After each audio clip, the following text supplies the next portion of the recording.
suppose I could have improved it, but it is what it is for now.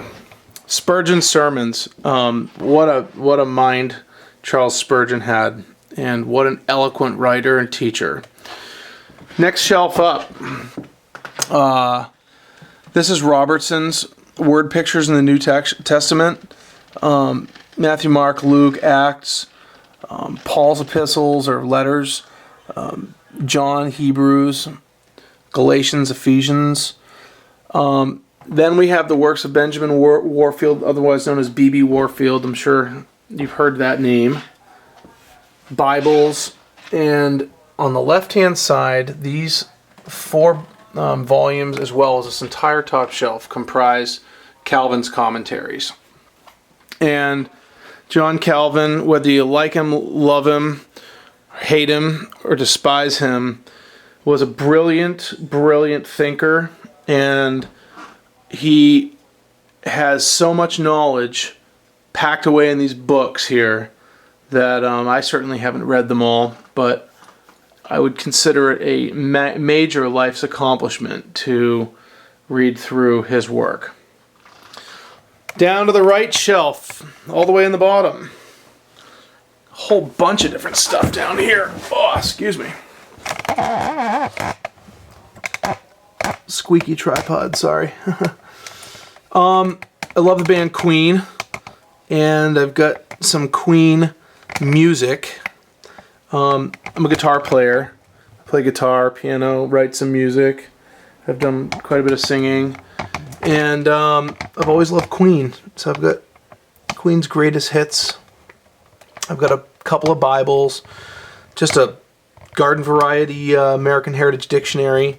Then I have a couple of different editions of the AIM, FAR, AIMFAR, which is the Federal Airman's Rules. I'm a private pilot. I got my private pilot's license, I don't know, 21 and a half years ago, almost 22 years ago. I haven't flown much recently, but, it's kind of cool. It's fun to do. I was a teenager when I got my license. I actually was flying an airplane solo at the age of 16, and I got my driver's license on my 16th birthday, and I soloed on my 16th birthday. So I remember driving up to the airport and flying an airplane. It was pretty cool to do that as a teenager. Just some magazines and things. This is a package of information. I'm not going to go through all of it, but this is all stuff on one of my sailboats that I owned in the early 2000s when I lived out in San Diego. I actually lived on the boat for a while, and it was a 36-foot Lancer, and I used to sail it offshore off Catalina, and it was a lot of fun. Next shelf up. I'll just have to start by saying I'm very much a law buff. I love studying law, and specifically common law. And we don't live in a society that honors the common law anymore. In fact, we live in a society that hates God, have turned our backs on God, and in my view, in my opinion, the opinion of many people much more learned than I, we're a nation under judgment because we have departed from God. Now, I love studying law, and I love reading about it. I love writing, too. I really enjoy legal writing, and I would say that some of the most influential legal writing books that I have were written by a man by the name of Brian Garner. Garner is the editor of Black's Law Dictionary. I have the 9th edition here, and what an amazing work to be able to be an editor-in-chief of a law dictionary that's a couple thousand pages thick. It's amazing. This book, The Winning Brief, is awesome. Garner's Modern American Usage, another wonderful, wonderful book that basically teaches you how to use the English language. I mean, I've always considered myself relatively adept at the use of the English language and some of its more complex configurations, and that book has made me feel really, really inept. Moving on, a dictionary of modern legal usage, the implementation of some of his American usage in the context of legal writing. Garner on Language and Writing, another awesome book. This book, another Garner writing, legal writing in plain English, and then just a whole host of other books. Here's one, How to Win a Local Election. I ran for the state senate in my Senate district in 2012, and I won the Republican nomination. I am not a Republican. Please don't hold that against me. It was kind of my last stand, and I ran, and again, I won the Republican nomination, and I got wiped out in the general election alongside of most of the Republicans at all levels in the state, right from the governor's office, Congress. We all got wiped out, but that's fine. I am so thankful that I didn't participate in that process. And I've really come a long way in the past 2 years, really 3 years. Real estate finance and investment manual. I've got a real keen interest in real estate, and unfortunately, so much of what we've learned and I've learned over my life, I've determined is a lie. And many of the things that you're taught in school, especially the public schools, you'll come to realize are a complete lie in view of Scripture, in view of God's Word, in view of the common law, in view of the way God designed things to be. Well, I'll tell you what, we are being poisoned from the public school. They've plugged themselves directly into our brains, and well, what are we going to do? A good friend of mine, my childhood friend actually, who is a senior pastor at a church in the Midwest, said, if you give your children to Caesar, don't be surprised when they come back Roman. Speaking to sending your children to public school. So there's a thought for you. A couple books I forgot to cover. I love building, as you guys know, and I love historic American timber joinery, and this book here is an awesome, awesome book. It's actually a free ebook, and I found it, I don't know when, a while ago. And I forgot even who it's written by, but it's like super good book. Search for this. You can find it. You can find it online and as a PDF. If you can't find it, I have the PDF. So send me a message, a private message, or send me an email to redneckhomestead@gmail.com, and I'll email you a copy of this book. I'm trying to find out who wrote it. Jack Sobon. I wouldn't have remembered it, but I remember it having just seen his name. This guy is like the authority on timber framing in the American tradition. So,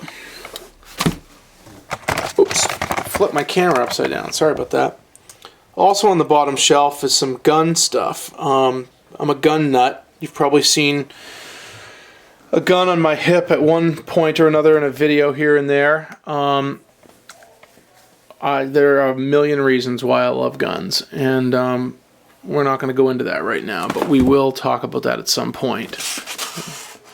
300 writing prompts. This book, I haven't even really touched it, but this was a really, really cool book that I saw. I think it was Barnes & Noble I was at. Yeah, that's what it says. It's like $6.98. But this book, what it is a series of a book of 300 different questions. For example, I just opened this page randomly. What is a personality trait you admire in other people? And then you write your answer. And what I'm thinking is, what a cool way to teach your kids about who you are. Long after you're gone, maybe your grandkids, whatever, long after you're gone, they're going to read this book in your own handwriting where you're basically answering interview questions. So, I don't know. I know it's kind of maybe a semi-sentimental notion, but I think it's a great idea. And you can pick this book up at Barnes & Noble. So I'd say go ahead and grab it. just go spend the $7 and tell your kids and grandkids a little about who you are. Again, I play guitar, and one of my guitar heroes is Tommy Emmanuel. He's arguably one of the best guitar players alive. If you enjoy unbelievable guitar that will provide hour upon hour upon hour of complex listening enjoyment, check out Tommy Emmanuel. He's amazing. His music is so complex, but yet melodic and easy to listen to that it will just entertain your brain for forever. I just can't get sick of it. There are a few books here that I wanted to just quickly touch on because they're of real significance. If you're into legal stuff, a must-have book, which is in the public domain, free of charge, can be downloaded by searching Google Books, is The Art of Cross-Examination by Francis Wellman. This is a must-read. I believe it's required reading for all first-year law students.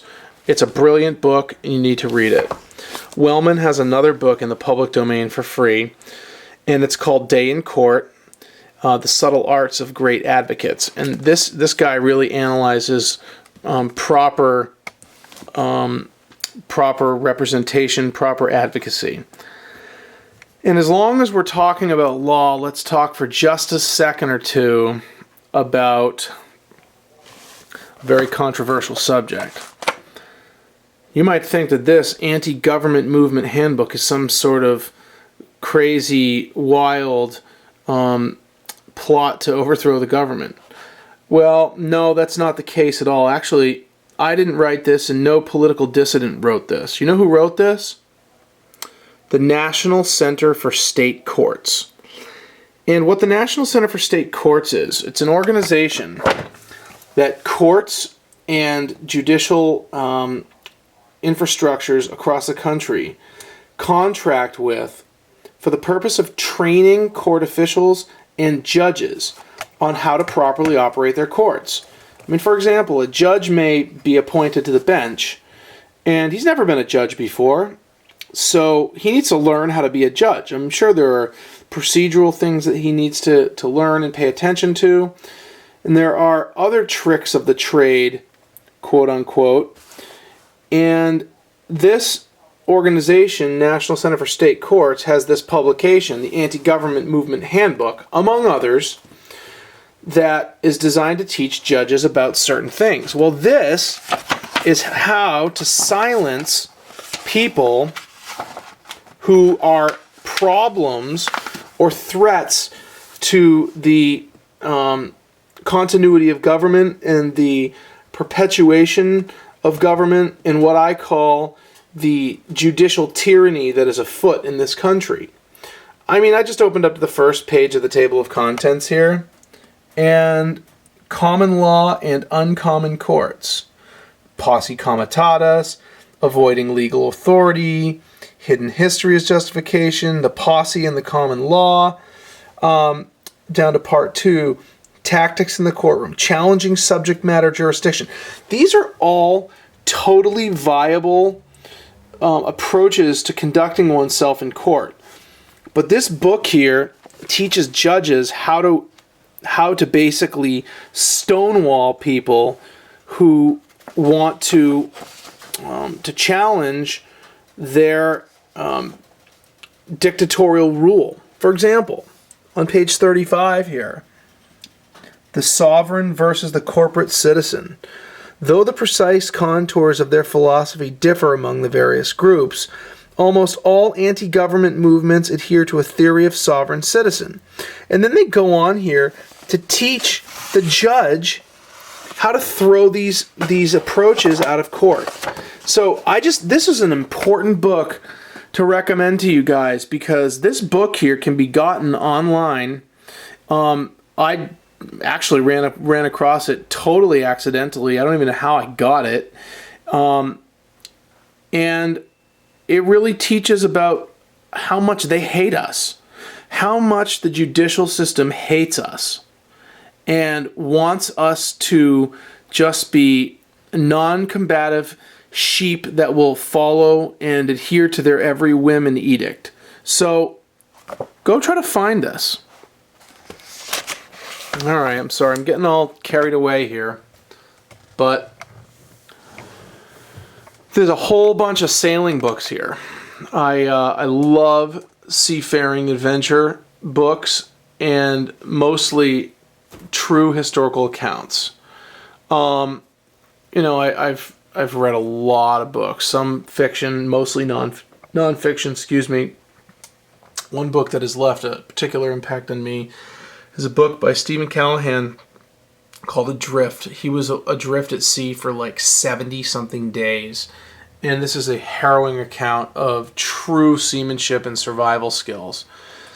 Some knot and rope handling books right here. These are essential skills.